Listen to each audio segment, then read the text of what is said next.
So cool. Yeah, I'm gonna get started, and yeah, I do like new technologies. I'm one of the fools that has like internet-powered light bulbs and stuff, where if you like SCP enough data over your network, your lights stop responding, things like that. But I knew that going in, so that was fine.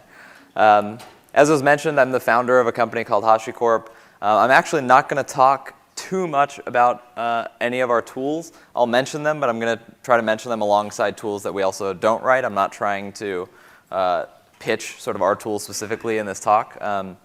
So just for like recognition purposes, if you recognize any of these tools, I'll just read out the names, but that's almost the last time I'll talk about most of these. So from top to bottom here, there's Vagrant, Packer, Surf, Consul, Terraform, Vault, Nomad, and then this last logo just represents our enterprise tooling. But all these tools are tools that I helped get started. I was at least sort of 50% of the lines of code for the 0.1. Many of these I'm not involved with on a day-to-day basis from a coding perspective anymore, but obviously I still work with all of them. So that's a little bit about me. Today what I want to talk about is more broadly sort of looking at the future of tools and techniques and ops as the way I see it. I sort of drown myself every day on a daily basis in what's happening and what's not happening. And so having that perspective, there's a lot of noise out there, and my intention is to try to add a little bit of signal to it of what you should be looking at if you just don't have time to also drown yourself in everything new that's happening. So to get started, I just want to define this concept that I usually define in most of the talks I give, which is what I call the modern data center, which is, data center is sort of becoming, to me, a pretty abstract word these days. And so I want to define what I view as the modern data center. And this is probably the only part in the talk where we'll talk at all kind of about history, and even then it's going to be like 2 slides, just because I know most of you here are probably familiar with it, and I'm not trying to give a history lesson at all. So I just mention it just to sort of paint the picture forward. So the trend with what I would call the modern data center is sort of a story of rising data center complexity, and complexity sort of measured in the way that there's a lot more moving parts and there's a lot more different parts. So historically, a data center was a physical thing. Like it wasn't very abstract at all. It was like a physical building that you could point at the servers and you could point at the racks, and it was a thing.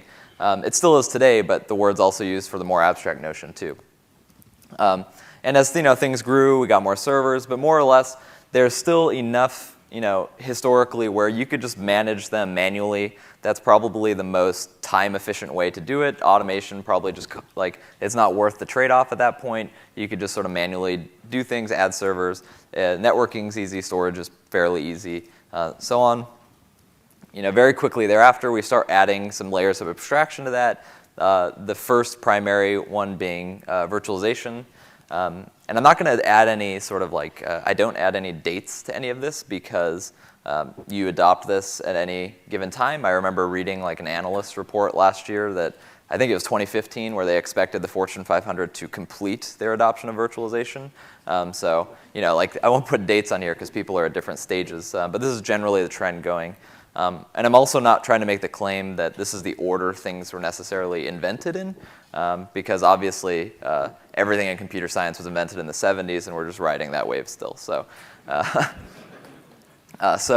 anyways, virtualization comes along, and the primary thing here I'm trying to show is that there's more parts. There's now servers with VMs or servers without VMs. You now have to deal with the idea of sort of virtualized networks and storage and so on. It's getting a little more complicated to deal with. And at this sort of scale, starting to see the more general adoption of automation, configuration management, things like that, as a means of managing this rising complexity. And then more recently, we've been slammed with containers on everything. So there's now containers everywhere, which is obviously another layer of abstraction. And interestingly enough, the most common way to deploy containers is on top of VMs today, even though it's not strictly necessary. That's probably due to just clouds, like clouds in general using VMs. But there's just more stuff, again, a trend.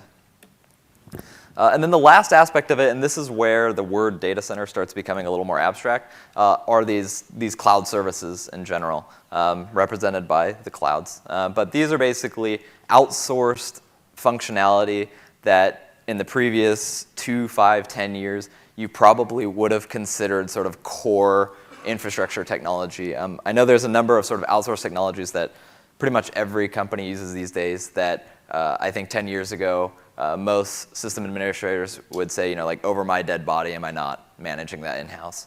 And here they are. And then one of the last aspects is multi-data center. Multi-data center used to be, you know, a concept that was relegated to the people who had the money to afford it. And nowadays, pretty much anybody could just like click a button and have 2 servers in 2 different data centers. Obviously, you can't click a button and wave over all the complexity that comes with having multiple data centers, but it's really easy to do this. So startups, like if you're working with a small company, it's very common that they're just in multiple regions and things like that.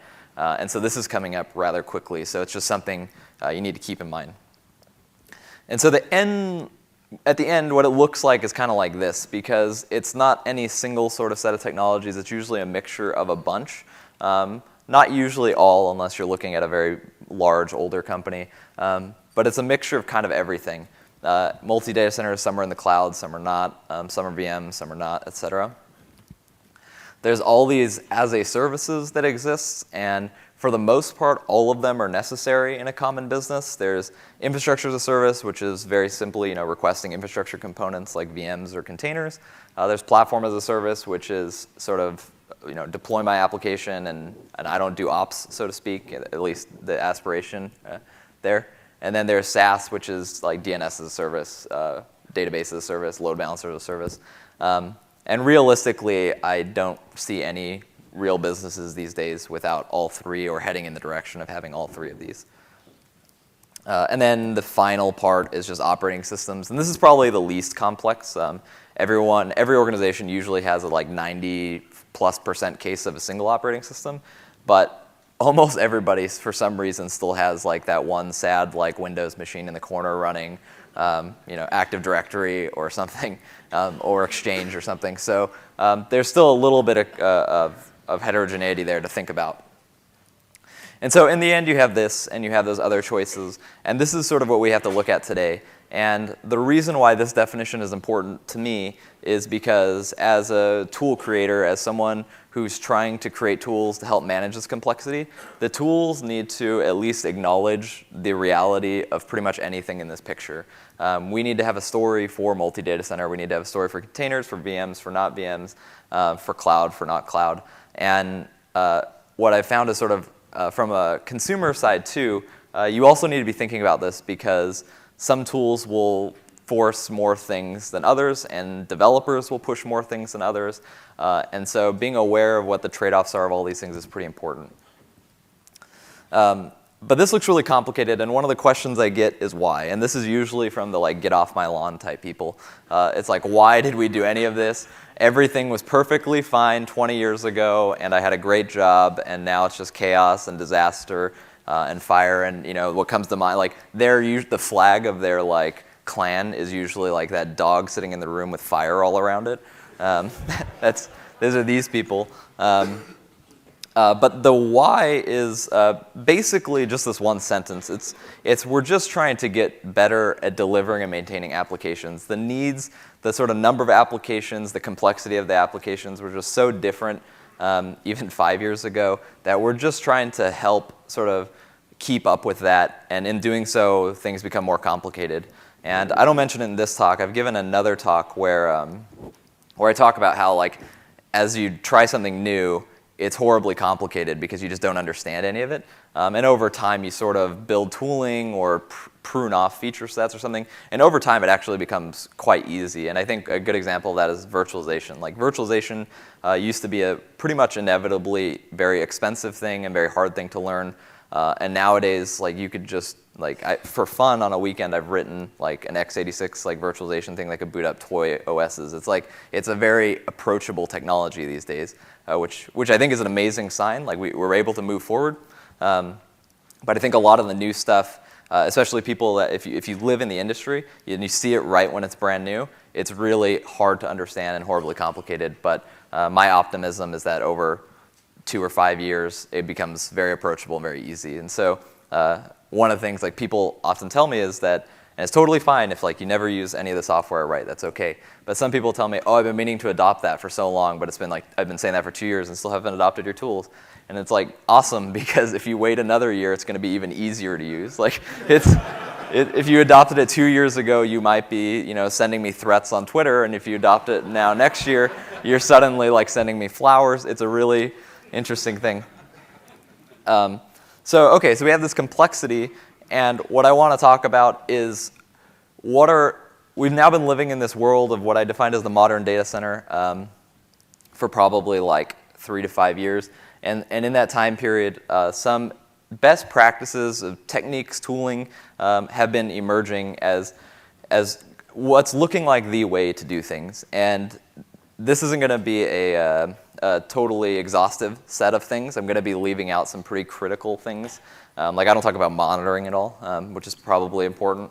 But I talk about the things, and the things that I talk about are obviously going to be biased to sort of like what I look at on a day-to-day basis at HashiCorp. But like I said, I try to bring in non-HashiCorp tools to balance it out. But that bias sort of makes sense because that's what I'm reading into every day and thinking about every day and analyzing every day. So I'm going to cover, I think, like 4 or 5 or maybe 6 different things that are coming together to build what I think the abstract for this talk included the phrase glorious future. And so I will paint that in the later on of what this looks like. And I fully expect that like some of these will be, what's the word I'm looking for? Some of these will be, you could argue either way. You could say that, you could totally disagree with me, and I expect that. I try to back everything up with reason, a lot of reason. But yeah, so the first one I think is a lot of people argue about. So the first one is heterogeneity.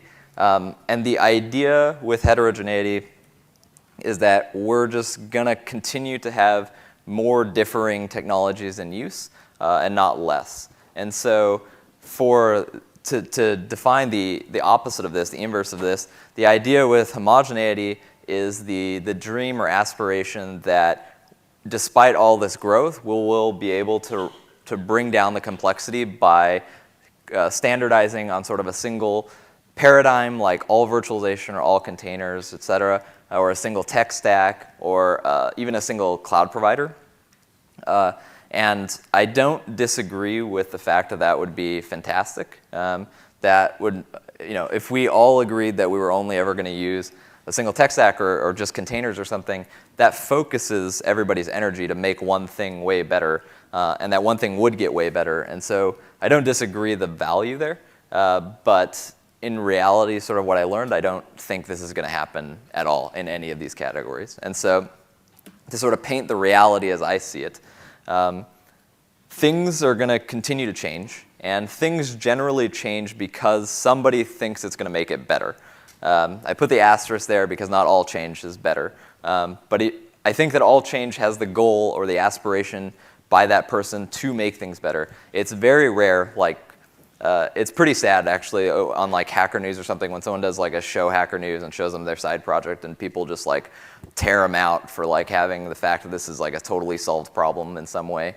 But it's actually very rare for me to see somebody that tried to do something that actually knew that there was something better and they were just trying to, I mean, it's more common that they knew what was out there, they built something because they thought they could do it better, and maybe they don't, but I think the reasoning is pure. And so things keep changing for the better eventually. And so if you agree that like we're going to keep getting changed, that people aren't going to stop changing, it sort of like therefore leads to a couple choices. One is that if you believe in homogeneity, you're sort of saying that change will stop happening, or more likely, change will stop happening for us. We've chosen the thing that we think is perfect, and despite all the change happening, we're just going to stick with it because this thing is perfect. I don't think that most people think this. So then the other approach is that you're claiming that change could be atomic, that you've chosen the perfect stack, but then when the next perfect stack comes and you choose it, you're going to be able to completely atomically go from stack A to stack B, and you'll never have any middle ground. But the more reality is that change is gradual. B changed to F? Yeah. The more reality is that change is gradual. And so realistically, you chose your perfect stack and you love it, and then some thing is coming along, and whether you want to or some developer, some punk developers forcing you to or whatever, you need to move to this future F. And so you start doing so, and usually the steps there is like A prime, dot, dot, dot, to F. It's not atomic. And if you dig into that a little bit more and start looking at this, it's actually it's worse than this. Because you have this, but really the future you're moving to is like F1, and then while you're moving to F1, before you complete it, F2 happens, and so you start moving B to F2, and then F3 happens, and you have C to F3, and then you basically have these just multiple like complexity things happening, and then always again you have that sad server in the corner, which is just like D, which just never moves. And this is, for any non-trivially sized organization, this is the reality. The only people I've ever seen that can move really quickly from A to B, it's still not atomic, but can move quickly enough that they can move from, I should use F, I guess, can move from A to F before F2 comes out is usually like a startup with 3 servers. Anything more than that, and you have other real problems to approach and not enough people to actually dedicate the resources to fully making these switches. And so for that, the way I look at it is that arrow sign is heterogeneity. I would have said implied here, but implied is the arrow sign, so that would have been confusing. But the arrow sign to me is heterogeneity. And because of that, I've sort of completely embraced the idea that fighting against the change is going to cause more problems than just trying to build tooling to support the differences that could happen as much as possible. So then let me explain the flip side. Let me explain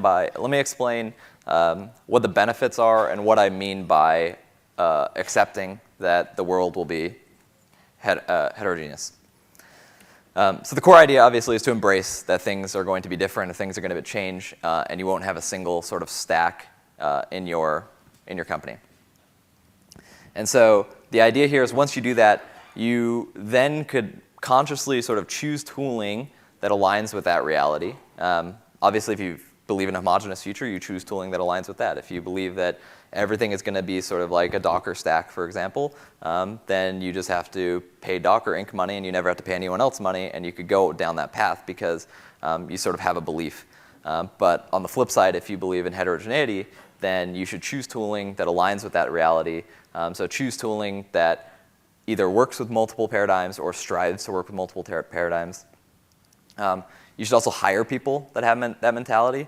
If you choose that this is the way you believe in things, hiring the people that will fight this is going to be damaging to your organization. So there's other companies that they'll find that that believe that everything will be the same. But last of all, basically, is in this future you don't suddenly give up and just adopt everything. You don't say, okay, since everything is going to be different anyway, I might as well just use everything at a whim. But no, you still have to be mindful of change. You still have to think this through. And I think one of the better public examples here is sort of Google for a very long time. For a very long time, Google standardized on basically 3 stacks for the majority of their applications, which was C++, Java, and Python. There's other language. There's every language is in Google somewhere, but for the majority of code, those were sort of the 3 blessed languages. And so they embraced heterogeneity, but said that it will be controlled to these 3 languages. And now it's sort of changing. There's like a lot more Go growing in there and stuff like that. But that's a mindful adoption of new technologies. It's saying we could be different because different tools are better for the job, but you can't just introduce anything you want. So there's basically 3 types of heterogeneity I talked about. One is multi-cloud, so I'll explain sort of why I believe that multi-cloud is an inevitable future, basically. So the motivation for it, one of them is region availability. All clouds are not made equal in terms of where their physical data centers exist. And this motivates different organizations to adopt different clouds. So if you really need a data center in the middle of China, then you're going to probably have a different cloud provider than Amazon, because Amazon has, I think, 1 or 2 Chinese regions, but there are cloud providers that have a lot of Chinese regions. On the same topic of regions is usually law. There's a lot of countries that must, adopt a cloud provider that's based in that country, or maybe even incorporated in that country, and so that helps shift the decision making to one or another. Then there's feature sets. So for the most part, the base sort of compute storage networking is more or less sort of becoming a commodity really, really quickly in the cloud environments. You could get that for anything. That's sort of like a necessary step 0 for any of these cloud providers. But as they start building sort of higher level features, they're differentiating quite a bit. There's certain clouds focusing more than others on things like machine learning or big data analytics or so on. So these feature differences actually are a huge driving factor, because sometimes a feature gives a disproportionate advantage to your company's business interests, so that cloud actually becomes more interesting to you. Next is pricing. Pricing is straightforward, but also probably the most artificial of all 3 of these, because these cloud companies are actually able to use pricing as a leverage point.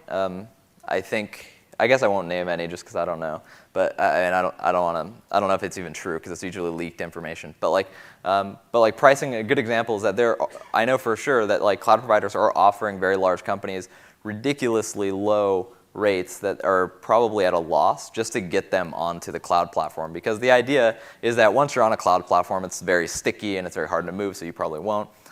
So there are really crazy sort of 5-year deals out there to move millions of dollars worth of compute and storage and networking onto these different cloud providers. So that's motivating. On a more realistic standpoint, we have a customer that uses Amazon for sort of all their compute needs. For whatever reason, it's price efficient to use Amazon for compute, but they actually use Google Cloud for all their big data processing stuff for primarily pricing, actually. I think they do like the features better on Google Cloud, but primarily pricing. So they use multiple clouds for that reason. The next one is lock-in avoidance, and this is happening pretty quickly. We had a customer we've been working with for a couple of years come to us this year, and they had sort of a tiger team internally that was the driving, and this is a Fortune 500, it's sort of like a driving force between their transition from physical data centers to AWS. And they've done that over the past few years, and they're greater than 90% on AWS now, and the path to finish the last 10% is quite clear. So that tiger team sort of leaving that team, but now they're working with us again to come up with the entire plan for them to move to Azure. And the reason is not because they actually intend to twice in 5 years move their entire production workloads to another cloud. The reason is actually so that next year they could go to Amazon and sort of extort them in a way. They could say oh, I see, you're not giving us this awesome 5-year deal anymore. Well, Azure is, and we already have the plan in place to move in less than a month, and so this huge contract will just move. And so we're helping them do that, and that's sort of a lock-in avoidance type thing to avoid price gouging in a way. And then there's multi-tech. So that's multi-cloud, and the reason why multi-cloud inevitably will just become a thing. The multi-tech motivation is pretty straightforward, so I won't spend a lot of time on this. It's the right tool for the job. And by tech, I mean language or full stack or framework or however you want to break that down. But there's better tools for certain jobs, obviously. So there's that. There's also job markets. These change quite a bit. For example, a number of decades ago, COBOL was probably the right choice. You made the right choice if you chose that language. Today, it's probably not, just because you have to pay those people, in children, basically. They're so and so you could still get a job, you could still hire COBOL people, but probably for the value you're getting out of it, it's not worth it for your entire organization to be on that language. And so you had to shift to something like Java, and that's sort of a multi-decade example. But there's a lot smaller examples too of just, this is why Google chose C++, Java, and Python, is because they all solved they could all they're all Turing complete. They could all solve the same problems, but they do certain problems much better. And so you have these different things. And so that's a motivating factor. And then the last one is forced requirements, which is usually people like Apple or Microsoft saying like, well, this has to be Swift or .NET or something. And they're getting, well, Microsoft for sure is getting better about that. But that's a smaller issue. The top two are usually the primary motivators. And then the last one is multi-compute. I didn't know what to call this. I don't think compute's the right word. But what I mean here is just basically VMs versus containers versus just physical hardware. And the motivation here is generally, again, right tool for the job sort of, or requirements. There might be performance requirements that you just really want to run that on a physical machine. There might be legacy requirements where for whatever reason it just doesn't behave right in a container and you're not going to rewrite it, so you have to not run it in a container. There's security requirements, like for example for our Vault software. Vault runs perfectly well in a container. We still recommend that you run it in a VM just because there's a longer history of sort of known security analysis of virtualization. It's not that we doubt that containerization could get there, it's just that if you're running like a security server, why take the risk? Like just throw it in a VM for now and figure that out later. There's also a big existing knowledge or experience thing. Another company we're working with is like, and this goes with heterogeneity. I should have talked about this with heterogeneity.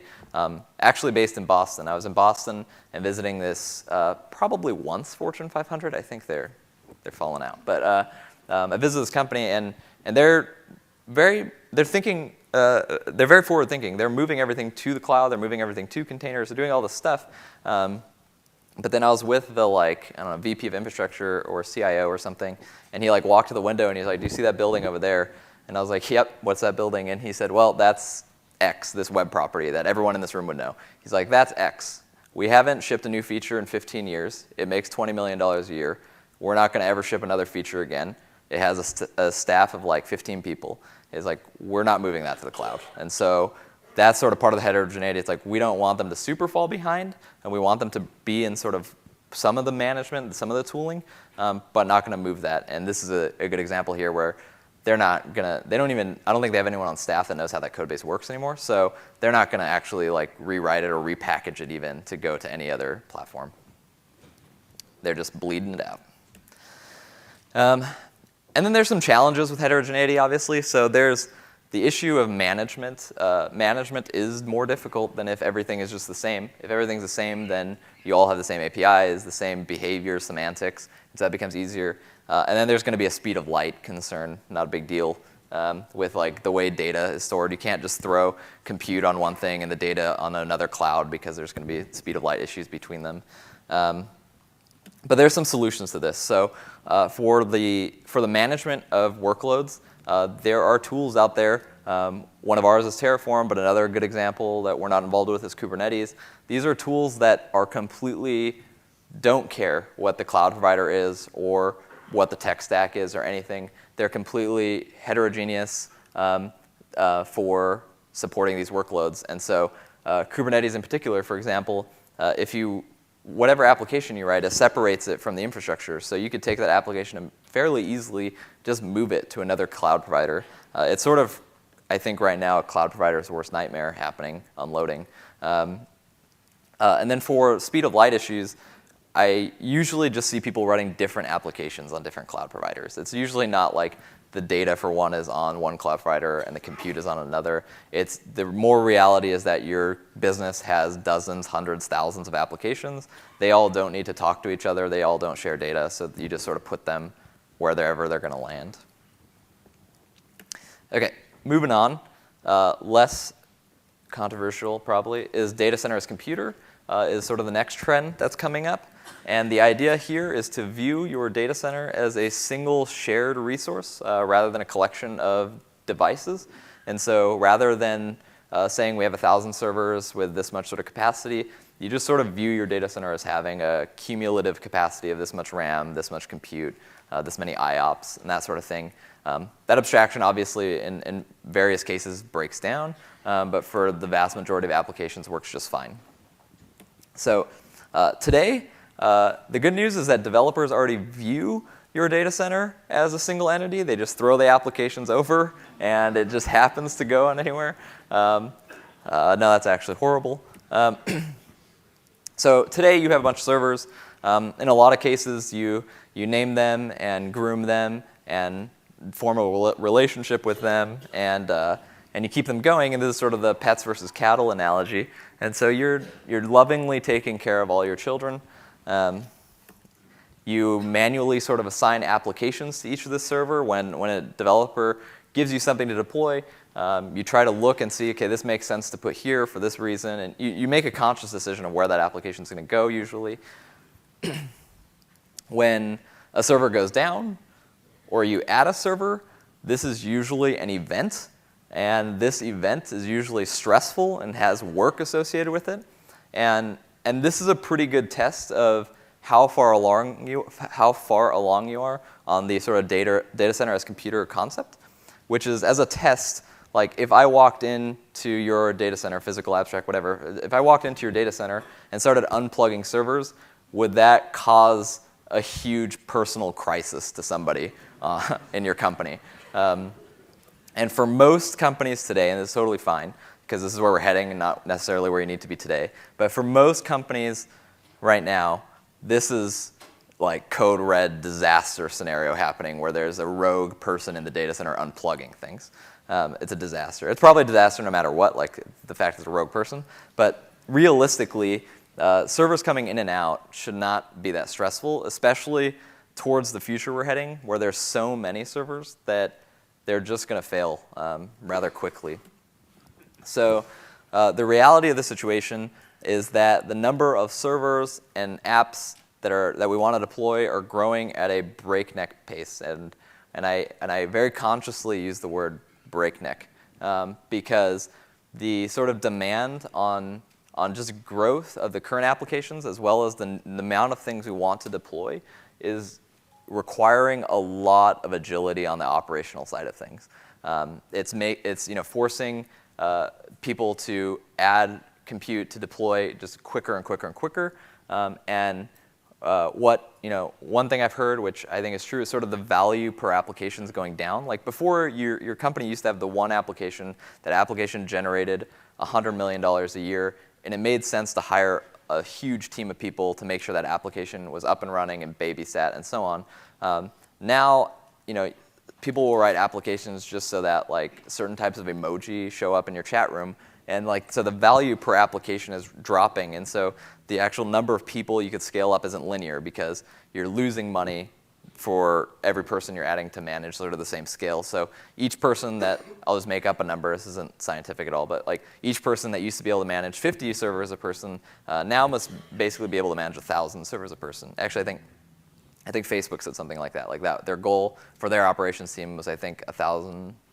Well, this is like 5 years ago, probably like 1,000 servers per operator. But to be able to do that obviously requires some help. Like you can't just be babysitting 1,000 servers per person. So again, therefore, there's some choices. One is that growth will slow down. Whether that growth, external growth will slow down, or whether internally you'll write less applications, demand will go down, whatever. That's, I guess, a realistic possibility for your company. The second option is to train and hire and just keep up with this growth, which I claim is not feasible just from a cost perspective. You have to become more efficient. And so if you intend to become more efficient, the third option is to lower the cost and complexity of managing these things. And that idea, one of the ways to do that, one of the ideas is data center as computer. And the term data center as computer is actually more formal than how I'll present it today. The data center as computer, I think it's data center as a computer, was a paper published by Google on how they manage their infrastructure and how they plan to manage their infrastructure. I don't remember what year it was published, but it was a while back, as with most things. But it's finally coming sort of to the mainstream and becoming more easily adoptable. So the idea for data center as computer is to separate the application from the resources it runs on. And I'll give you a concrete example of this.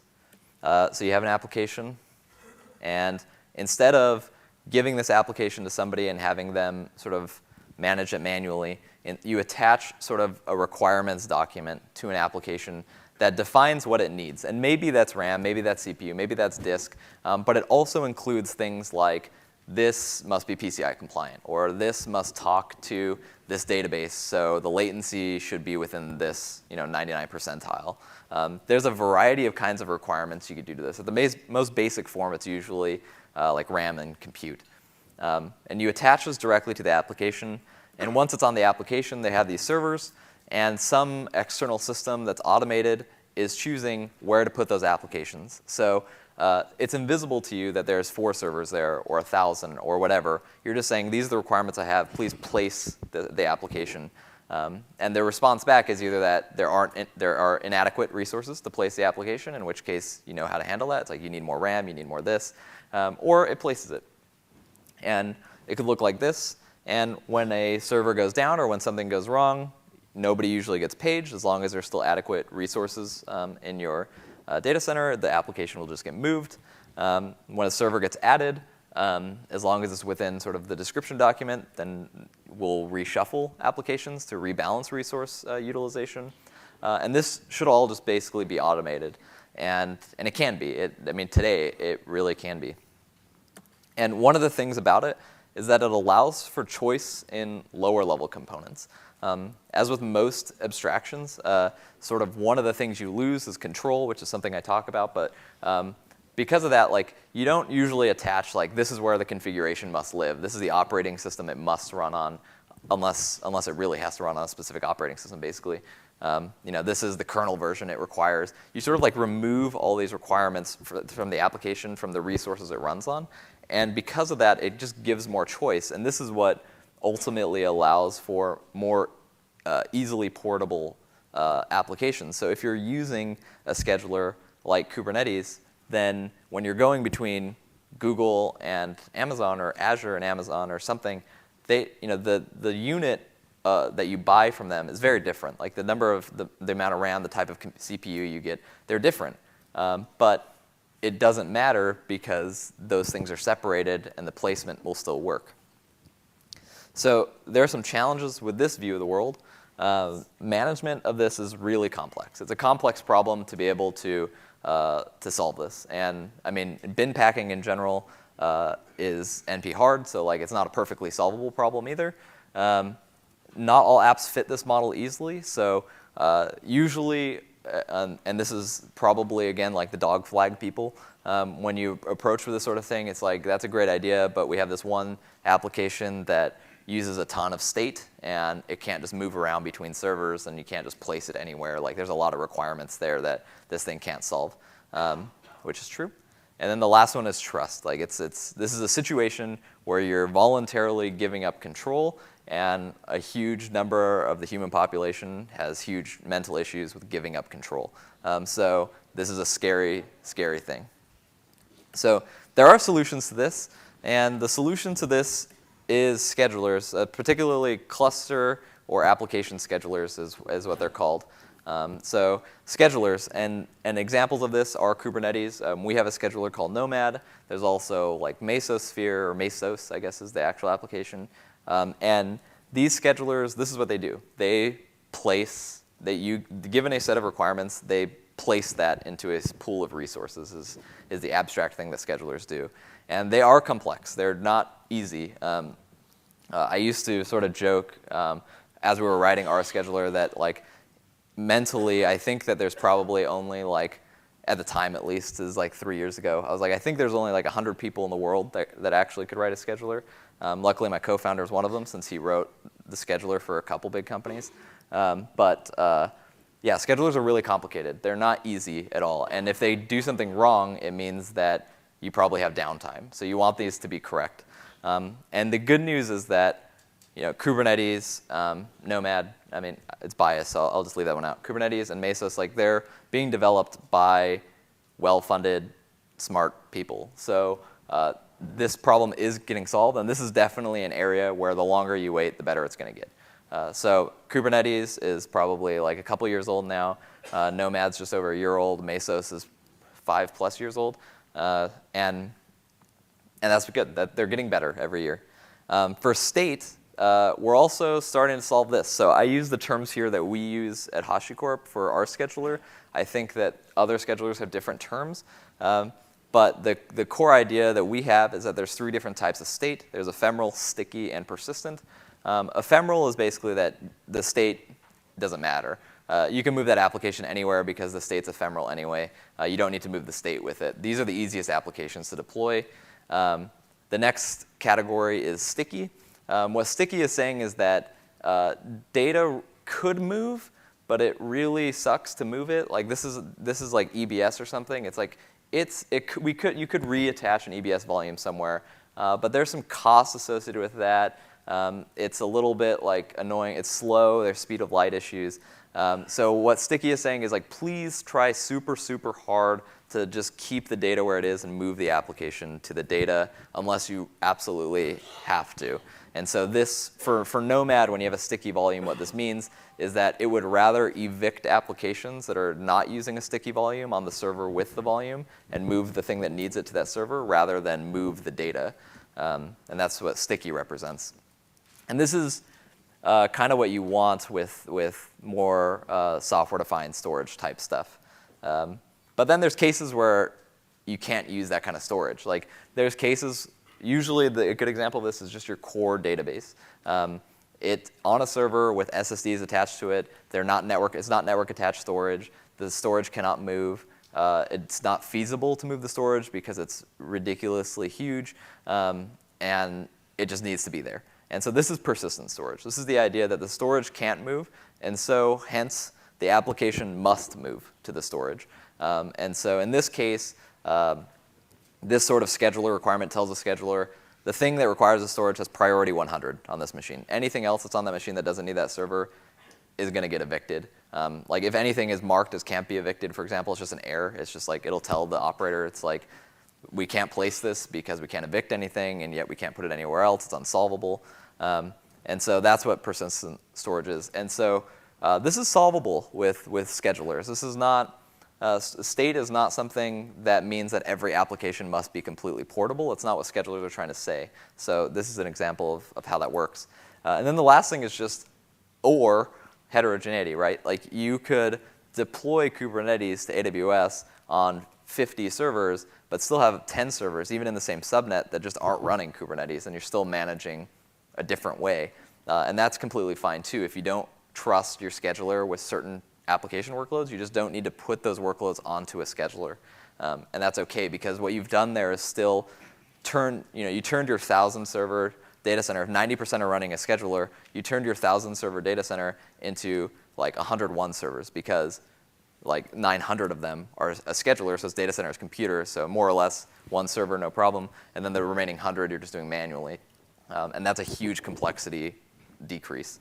And so yeah, just do that. And tools like Terraform can manage both schedulers and just old, normal servers. So there are tools that will enable you to do that.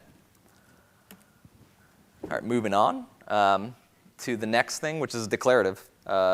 And the idea with declarative, and I think this is another one of those ones where you could like get in a bar fight over. The idea with declarative is that you want goal-driven tooling where you describe what and not how. And so today, here's a diagram of a very standard, I would claim beginner level sort of 3-ish tier web application. This is, I think it's from Amazon actually, I got this. This is just a really basic, it's hard to read, so it's a really basic like CDN, load balancer, web tier, app tier, data tier setup. That's all it is, with like highly available stuff in there. It's like if you were deploying WordPress, this is how you would deploy WordPress, right? Like this is really standard stuff. And when you look at this, there's a lot of pieces. So if I gave this diagram to any of you, probably all of you are probably capable. If I gave you this diagram and said, please make this a reality as a test, either this is so familiar to you that you'll just start doing it because you've done it 1,000 times before, or you just start, so that's happening mentally, or physically, you just start making a list of steps in your head. It's like, okay, I need to set up the VPC first, and the subnets, and the routing tables. Once I have all those set up, I can start deploying instances into those, and they need a security group. And you start just like going through this in your head. which is okay. It's like it shows a level of expertness that you have attained, and you'll see why why that must change sort of going forward. The other thing is that in companies, it's because this happens, where it's like someone raises their finger and says, "Hey there, I need a web server. I need the web server AMI changed to this. I also need 3 more, and I also need to change the database maintenance window for some probably unknown bad reason." And the operator or the gatekeeper pretty much says slow down, whoa buddy, that's a lot of changes. Let's slow it down. Let's break it down. Let's do one change at a time. Let's come up with a plan. Let's test that plan. Let's schedule time for all of us to sit next to each other and hold hands while we roll it out. This is sort of what goes on. And the problem is that while this is happening, there's just a queue of these finger pointers behind them that want more and more changes, and it just gets backed up. And so this puts the bottleneck onto that gatekeeper type person. And I'll give you sort of a real-world story of that after the reality section. So the reality, to me, is that the change, to make a change requires a burden of knowledge much too large. To understand the complexities necessary to deploy the infrastructure for a standard, N-tier sort of web application is just too complicated. And it's great for those of us who know how to do it, because we get to be those gatekeepers, and there's some level of job security associated with that, and so on. But the issue is that we're just perpetually the bottleneck, and really we need to enable people that don't have as much, haven't learned as much, or shouldn't. What I'm saying is people shouldn't have to learn as much in order to do a job. And that's really these people. These people need to become a little more empowered. I'm not saying you give them keys to the kingdom. I'm just saying they need a little bit more capability. And so, therefore, the choices here are basically to hire or train more experts to scale with the demand of the finger pointers. And these people they exist. Again, they're relatively expensive. There's a shortage of them. And the knowledge required to deploy these things is only becoming more complex. There was a time in my life where I would have claimed that I knew every single setting and interaction for every single AWS service. That point in my life has long passed. And now I don't really know how almost anything works in AWS, especially because AWS functionality now breaks down by region. Some things work in some regions, some don't work in others. Domains and API endpoints just change by region. It's a lot more complicated. So the expert level stuff is harder. And so the alternate approach is to attempt to enable non-experts through better abstractions. So protect ourselves, protect everybody from shooting themselves in the foot through abstractions and through choices made for them, but also enable them to sort of make change. And one of these higher abstractions can be declarative. There's multiple ways to get higher level abstractions. One of them is declarative, and that's declarative is something, especially at HashiCorp, we take very seriously as part of almost everything. And so the idea with declarative is that you describe your goal and not the steps to get there, and you trust something else to get there for you. And so with declarative, going back to this diagram, the idea with this is the goal. This is basically completeness. You can't, computers are not super great at reading images, so more likely you would turn that into some sort of text form, which is infrastructure as code. But more or less, you take what you want, you give it to something, and you tell that thing, just make this a reality for me. You figure out the steps. And so the benefits of this is that you get flexible choices for how. So one of my favorite examples here is Terraform is our tool for infrastructure as code, declarative infrastructure as code. And one of my favorite examples is somebody adopted Terraform, this is a couple of years ago now, where they were using Terraform internally actually as a sort of an API as a background job to scale RAM up and down. And they were using a cloud provider that supported changing the RAM allocation. And when they changed the RAM allocation, what was required though was that they would actually destroy that instance and then recreate a new one. So they had an API for changing the RAM application allocation, but it was really just like destroy the server, create a new server. But they used Terraform to do that because they could describe what they wanted. Terraform handled failure cases, et cetera. But what was neat is that they updated Terraform one day in their QA environment, and they realized that background jobs suddenly got a lot faster, and they couldn't really explain why. And so they went to look. They couldn't quickly explain why, so they went to go investigate why that background job got quicker. It turns out that at some point that cloud provider supported changing the RAM allocation online on a VM. So the API changed to allow that as an online operation. And Terraform as a tool, since you were just describing the end state of what you wanted, said, hey, the most efficient way to do this is just to do this online, so I'm going to do it online now. And they were getting that for free. And they didn't necessarily have to be experts in that provider they were using. They happened to be experts, so they weren't surprised. They sort of knew that feature came out, but they were surprised that Terraform supported it. And that's sort of an example, just a small one, of how the flexible choice for how could be very powerful. You remove the necessity to keep track of every possible way to do something. And that's a really simple example. You're just changing RAM on a server.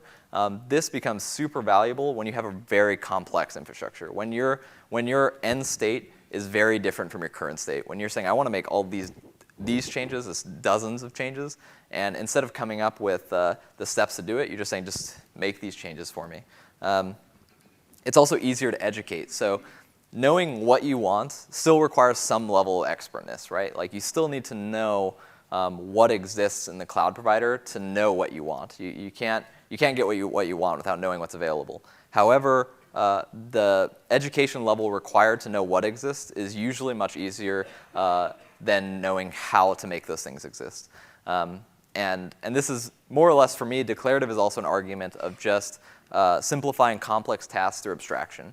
And it's sort of like a lot of people today don't know and shouldn't know and don't need to know the intricacies of how sort of operating systems work at a pretty deep level. Like there's I don't know how, I mean, actually in this room probably quite a few, but most like graduates these days aren't writing custom CPU schedulers or memory allocators or think very deeply about how virtual memory works or page tables or caching and things like that. You just write applications in JavaScript and hope for the best, and that's kind of okay. Like it's kind of horrifying for people who know what's going on, but at the same time it's kind of okay because it doesn't matter for most things.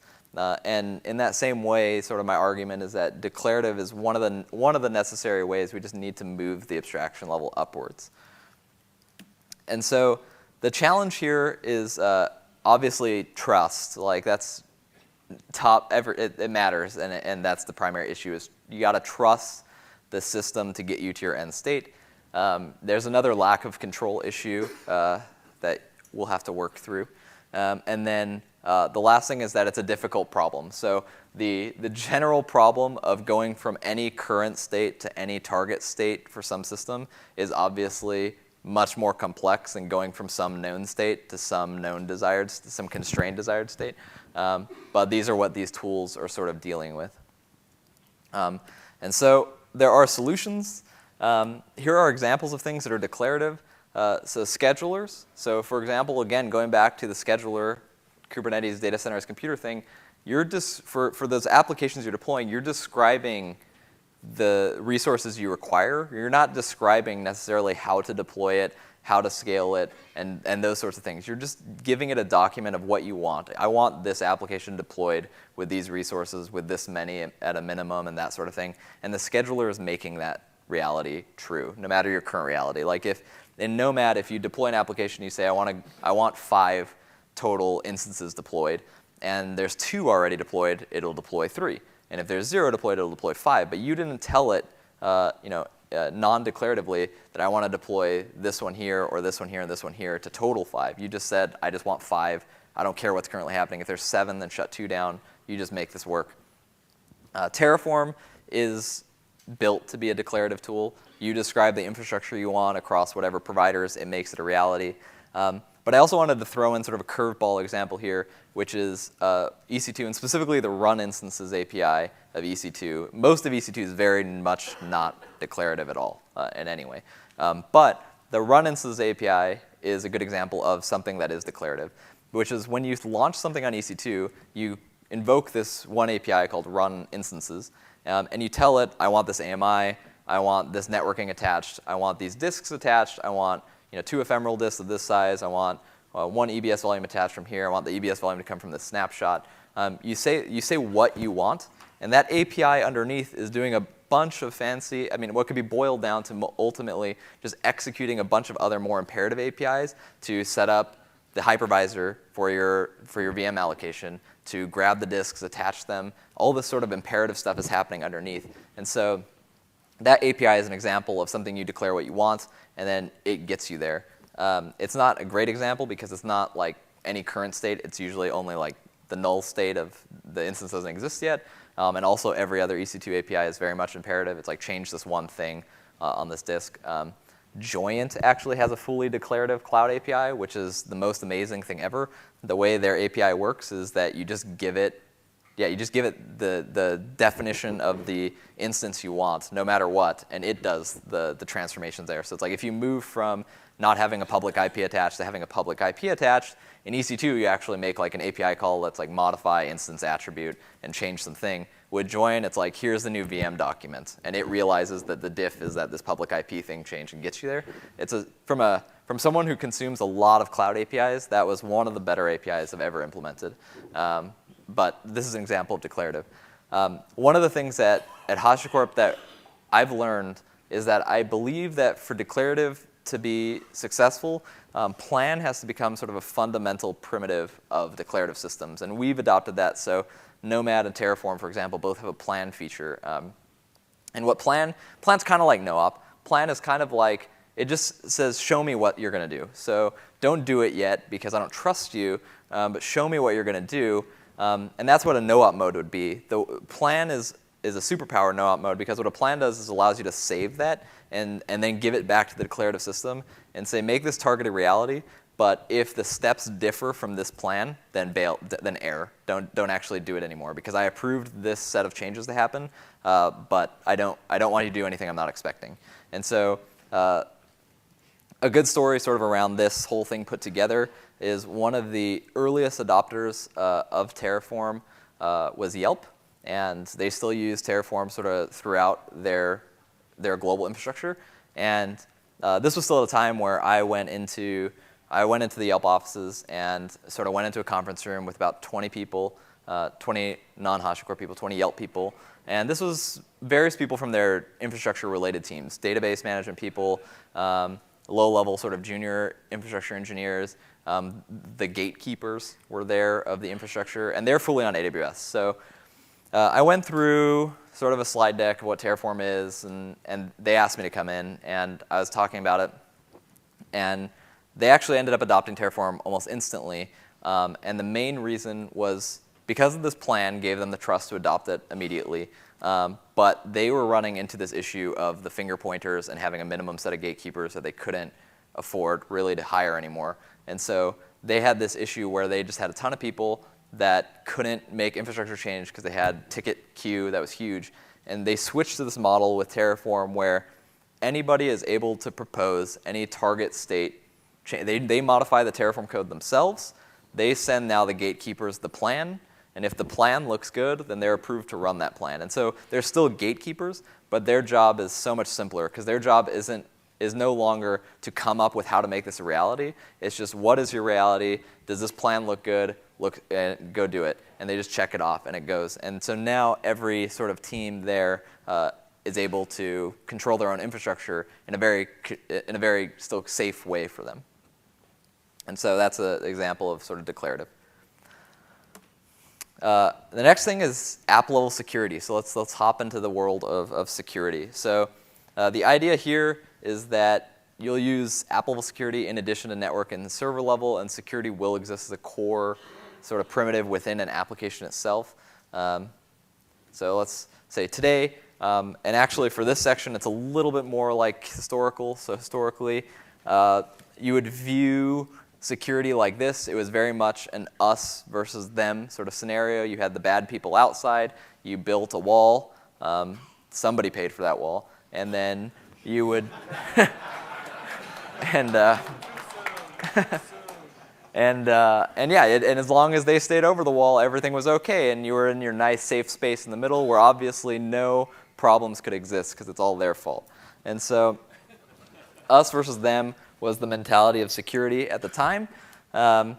And so historically, the way you would approach this is an external versus internal approach to security. So you would have a firewall, a global internet level firewall that was extranet, intranet, right? You would control that barrier. You would also have server-to-server sort of firewalls. These are like IP tables or route tables. This is just basic sort of things. These rules were usually pretty hand-curated, so determining what ports were open, what protocols were allowed, that sort of thing was just hand-done, managed. And then, just as an aside, sort of unrelated to the top 3 bullet points, but there's still a lot of unencrypted internal communication at this point. I mean, everyone did this for a while. So the reality is threefold here. So the first reality is that clouds start to blur this line. It's not us versus them. It seems us versus them, but it's a purely software-defined us versus them. So it's questionable, at least. Like from a security standpoint, I don't know if you just fully blindly trust that. So clouds blur the line of, you can no longer go into a physical building and look at a hole in the wall with a bunch of cable and be like, that is where they're coming in. That's the hole. Like you can't do that anymore. Now it's just this nebulous like bits everywhere. The other thing is that we've determined that a lot of threats come from within. So whether it's actually a malicious internal employee espionage type scenario, or it's just that somebody plugged in a USB stick while they're on the corporate VPN, like threats come now from within, so we have to protect against that. That's not new. Server to server was sort of like that was something they were protecting against. And then the last thing, which you'll see is a common trend, is just there's just orders of magnitude more applications being deployed. Actually, a quick story here. So one example here was last year we went to London and met with a bank there, and we had their CIO in the room, and we're painting this beautiful, glorious future of what infrastructure will look like. And the CIO started laughing, which is not a good sign. And he started laughing, and he apologized, like, no, this is great, this is beautiful, but he said it doesn't matter if we could deploy in 5 milliseconds, because it takes 3 months to approve a new security rule in our firewall. And I was like, okay, so this is a totally different problem. And what they actually had at the time was they had a huge commercial, expensive firewall thing, and they had 2 million rules on the firewall of various levels, and the 2 million rules were stored in an Excel spreadsheet. And whenever you wanted to deploy an application, it required changing routing tables and things like that. And so ops would do their thing and so on. They would pipeline. People were getting used to it. I mean, when there's hardship, you find ways around it. So developers and so on would basically submit the request to open various parts of the firewall while they're still developing, because they knew this took so long.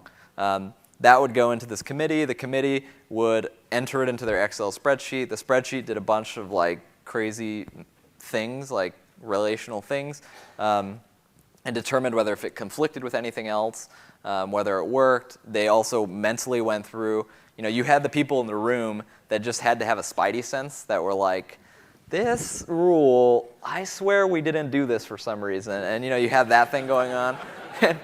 And eventually, sort of like 3 months later, you got the rule to hopefully be approved, and then the app's already just been deployed and waiting for traffic to be able to ever talk to it, and then you open it and suddenly like everybody's happy.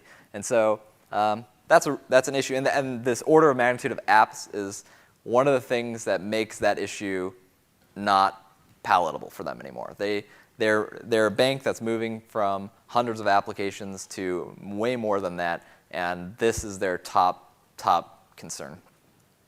So therefore, the choices here are to, one, continue to manually curate the rules all the time.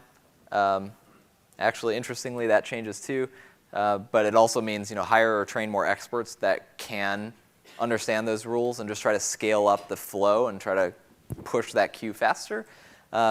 Or the other option is to move security to a different layer that, again, is sort of a trend of enabling less expert people.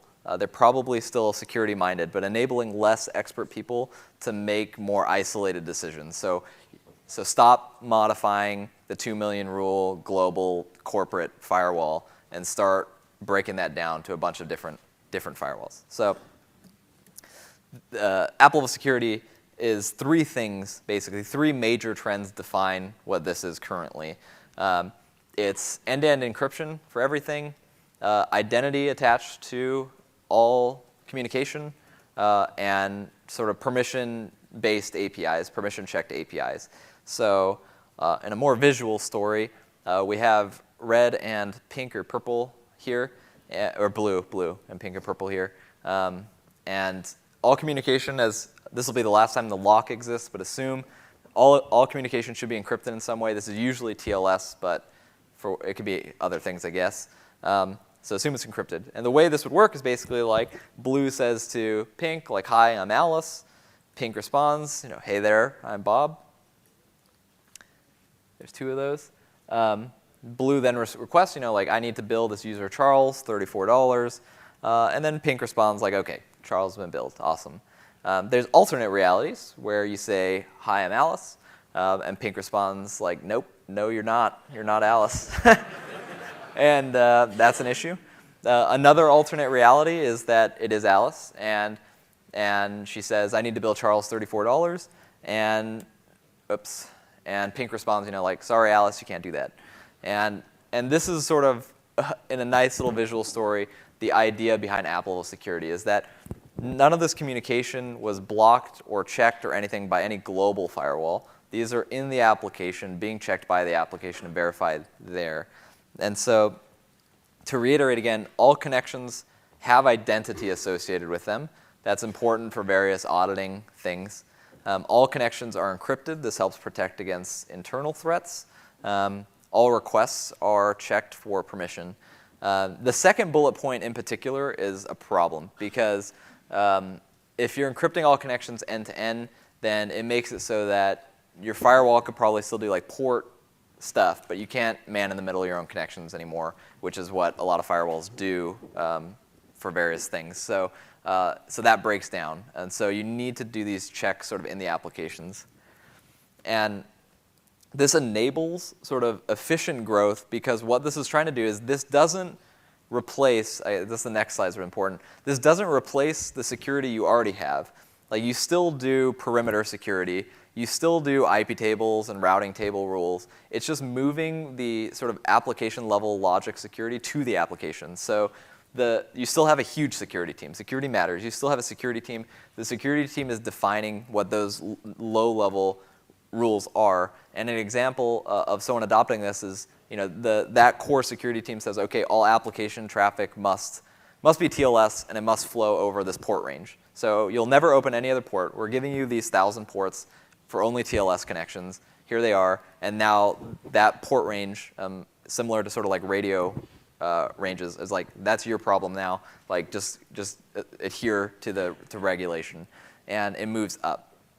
And then when it moves, I might have slides for this, I don't know. But when it moves up, basically what that enables is that, like for that bank example, when they're building an application, you no longer go to the core security team to request access. You go to the other applications you need to talk to and say like, hey, I'm going to identify as this group or this person or whatever. I want access to these APIs. And there's sort of like higher level security people around the company that make that decision of whether that's allowed or not.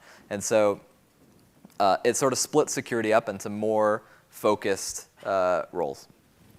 And so there's challenges with this. One is that TLS in general is just pretty tricky. Identity is also hard. And then modifying apps is probably the hardest thing. Like this idea is requesting that you actually build security into applications, which one, developers are particularly not interested in, and two, there's a lot of legacy out there that you just don't want to touch or aren't ever going to touch. And luckily, like every section here, we have solutions. So this is the only section where I only mention one of our tools, but a security server, quote unquote, we don't market it like that, but for the purpose of like this talk, you could view Vault as that. Having a single point of trust is really useful for this sort of thing. A common saying in security that we align ourselves with is put all your eggs in one basket and put that basket in Fort Knox.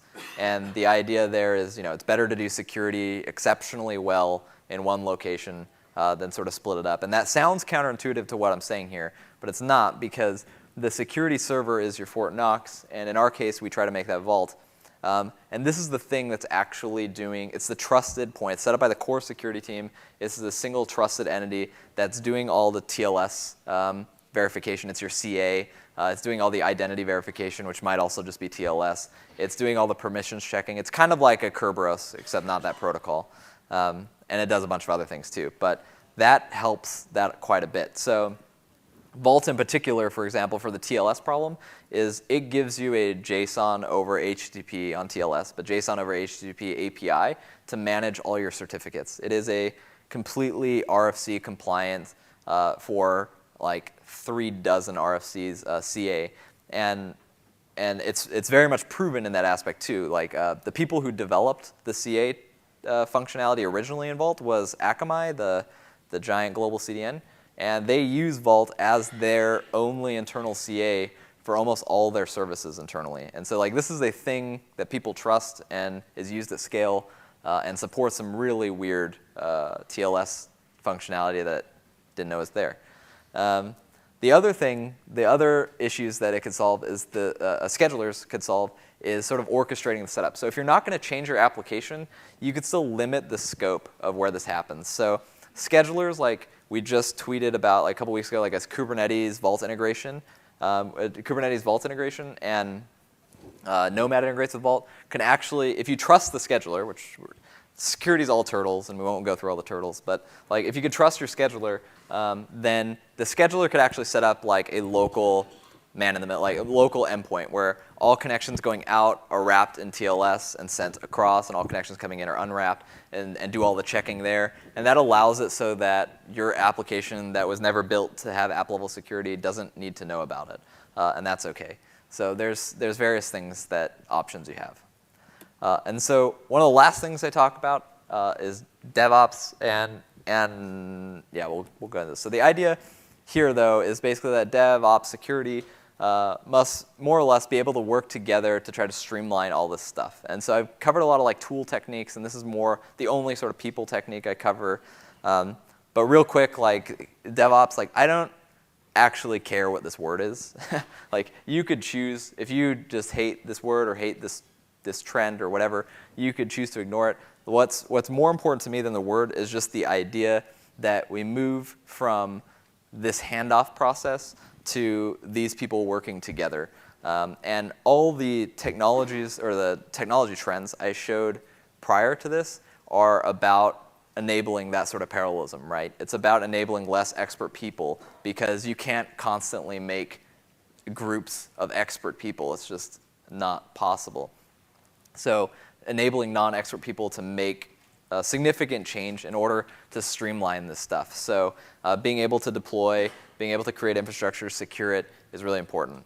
And realistically, you just have a bunch of this. And they're not necessarily 3 people, right? These are teams. So it's a bunch of people, not necessarily every team has security. I'm not trying to tell you what the organizational structure is. I'm just trying to share sort of the abstract idea of these people must be able to work together to make all this work in addition to the technical change that's happening. So yes, I'm running out of time, so I'm going to start skipping some slides.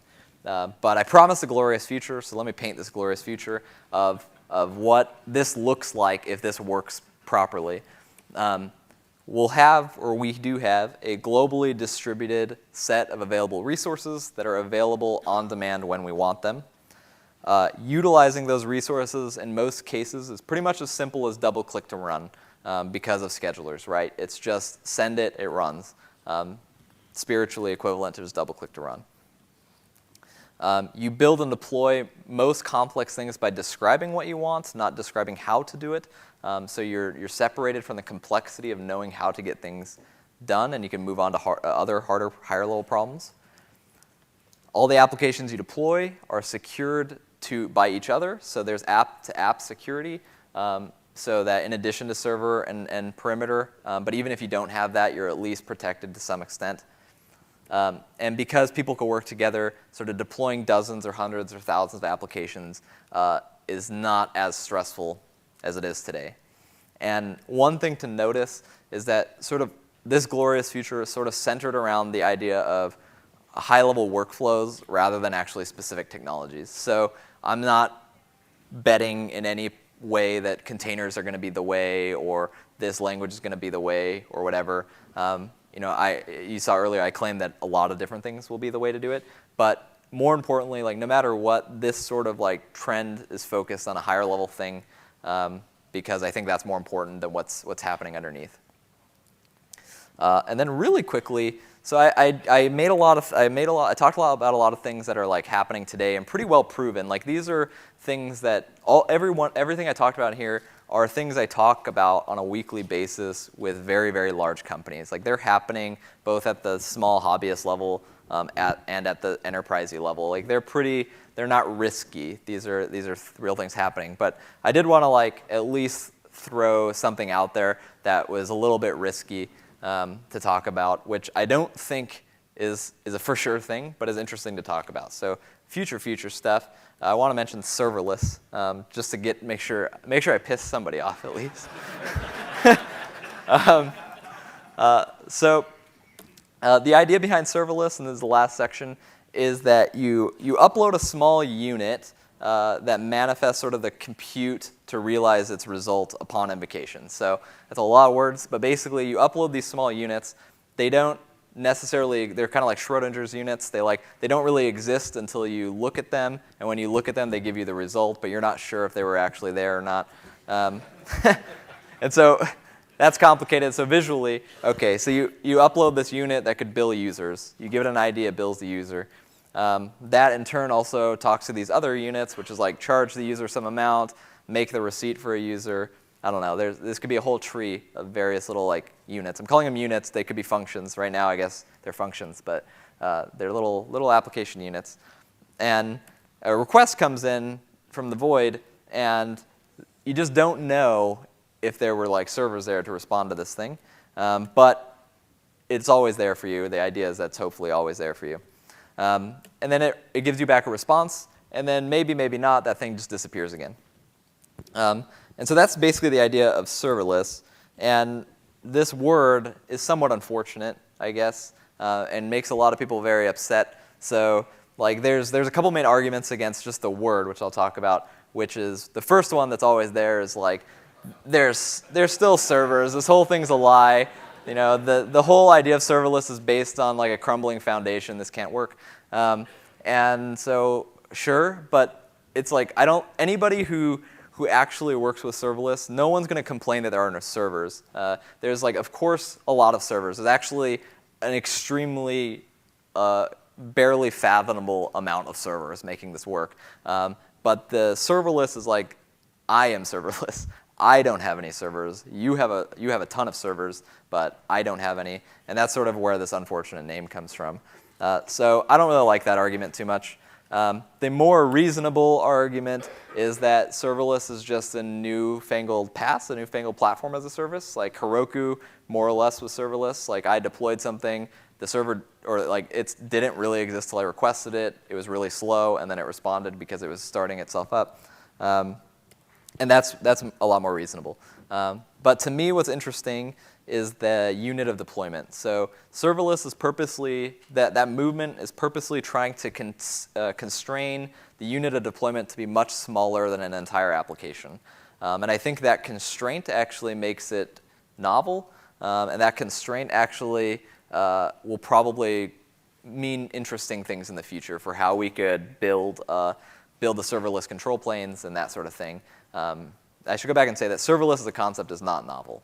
There's big companies that use serverless in a very, very successful way, but serverless as a service like Lambda or just for the masses is pretty novel. So then the last question is basically like, why? Why is this happening? Again, everything's fine. And there's a couple ideas that maybe I have here. And again, I just want to disclaim again that serverless could totally fail, and I have no bias either way. If it fails, okay. If it succeeds, okay. Like, I don't personally care today in its success or failure, but I still have to look at it because it could potentially affect sort of my business for one, and my board and other executives ask me sort of like, how is this going to affect us, and we have to think about that. But also, like, from a pure technology standpoint, it's interesting. I find new things interesting, so I am taking a look. But why? So one of the arguments is potentially that app dev has always usually been a lot slower than it takes to deploy it. And in this glorious future that I painted out, the deployment side is actually the easy side. You write the application, that takes a long time. The deployment's instant because it's just data center as computer and it goes out there. So now suddenly the developers are the bottleneck and not the operators, and now the developers are looking for ways to become faster. That's one thing. I think the more likely reason is actually microservices. Microservices, the issue is we're moving to smaller and smaller units of logic per service that we're deploying, and now the overhead surrounding just the core logic is humongous. Like, if you use Ruby on Rails or something for a microservice, the number of lines of code or time spent processing everything other than the core logic of the thing is so much greater. And so we have this motivation to try to limit that overhead in some way. And microservices, in a way, are, you could write a function, it does the calculation, and there is kind of no overhead. The overhead's in the runtime, but that's out of your vision. And then the last thing, which I know is not the reason microservices exist, but also help with, is cost. You can now break down cost on a per request basis, basically. I know that's not the reason they were created, but it is a reason for them to potentially succeed. Yeah, and the last thing is, why not? Like, I always say this. It's like, if you could do it, it's worth trying. People will like hate you for it, but like, just giving it a shot isn't necessarily a bad thing because it might turn into something bigger than you imagined. So why not? And there are a bunch of applications. So Microservices said business intelligence is actually the most interesting one for me right now. Like, if I could stop, like, I don't have to deal with this, I guess, on a daily basis, but especially my last job, like, if I could stop business people from asking me to somehow extract or compute a certain metric, that would be fantastic. And there's tools to do that, and like various things you could buy to place on top of your data stores to allow them to do that. But it is interesting to me to be able to calculate more complex things by writing like simple JavaScript functions. You could teach, just as every business person these days knows SQL, you could teach business people like JavaScript or some basic language to do compute. And also super interesting is batch jobs, just background stuff that has to happen, that happens and then stops. This could be a really easy way to write those. And then the last slide, what does this mean for us, though, is really what's important to me, why I look at it for our business. Is like, what does it mean? In the short term, like, pretty much nothing. There's way too many unknowns still, especially for me, like, the way HashiCorp makes money is through like global 2,000 companies, and there's so many unknown answers for serverless in terms of just like auditability, ACLs, like how you compose complex applications. There's so many unknowns that it's just unrealistic to be adopted very soon. So it's not a big deal. Also, heterogeneity, like, I don't think every application is going to fit a serverless model, so I think that everything else will still exist. It's more likely that serverless will augment everything we have for certain micro tasks. And then, of course, at the end, underneath, there's still a ton of servers running this stuff. So in the same way that even with data center as computer, you still need tools to manage the servers that the scheduler is sitting on top of. That's still sort of going to exist. So it doesn't mean much. I wouldn't be afraid of it, but it's still super interesting. And that's it. So, oops, I lost it, but thank you.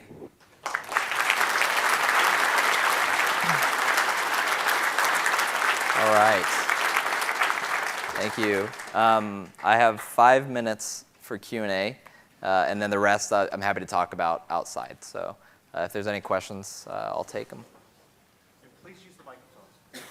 Oh, I guess there's it's microphones, and you're at one first, so go for it. Do you have any tips on how to explore and vet the different schedulers there are out there? How to build that trust? How to explore the schedulers? Yeah, I mean, my tips would be to just try them. So, like, there's pretty much only 3, right? Or 4 maybe, I guess if you count Docker Swarm. But that's really, I mean, Docker Swarm you could invalidate really quickly if you believe in heterogeneity because it only schedules Docker containers. So that's up to you. But there's really only Kubernetes, Nomad, Mesos, and Docker Swarm. So there's few enough that you could just try them on your own.